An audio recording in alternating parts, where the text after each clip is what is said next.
Welcome to another day of almost daily meditation, and we're going to shift into our 30 days of gratitude for the month of November. I always love this time of year anyway, and this particular exercise, which is part of what kind of started a lot of our almost daily videos last year. We're going to do things a little differently, so it won't just be a repeat of last year. I'm sure some of the things will repeat, but we're going to take some time to focus on our spiritual practice of gratitude, um, and to think about that. So gratitude is one of the spiritual disciplines. If we look at the Psalms or we look at what Jesus has to say, there are lots of times when we are led towards being in a place of gratitude of the gifts that God has given us. We can think of lots of Paul's writings about all good things, all good gifts. We can think about even just recently, one of our Sunday readings was when one of the lepers that was healed came back and the other 9 did not. There are other examples of times when we are asked, in the Psalms in particular, to think about gratitude. And so part of it is to think about what gratitude really is, and then to kind of think about what we're going to do for 30 days of that, and how we focus on that.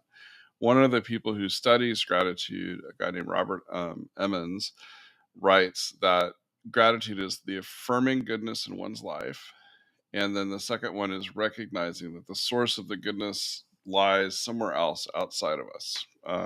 So that can, that there's goodness in our life, and then something is driving that goodness, that maybe is outside of us. And so it's a way of looking outside ourselves to give thanks for all the good things that are happening in our life, or do that. And the other part that it does for us when we really kind of start to focus on it is it shifts us. It can help to shift us out of certain perspectives in our life.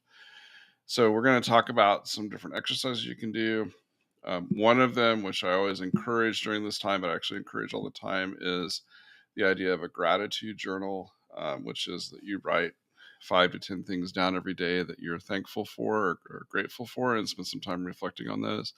And then the trick is you can't repeat. So if on Monday you say, I'm grateful for water and grass and the sky, you can't say those 3 things again.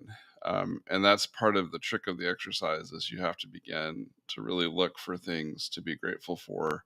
And part of what happens is you'll start thinking throughout the day, looking for things that you're being grateful for, which is a totally different perspective than we can sometimes have. But this is such an important time, and spiritual practice for all of us, and also just a way that we can focus ourselves, again, towards what gifts that God has given us in our life and what God is doing for us.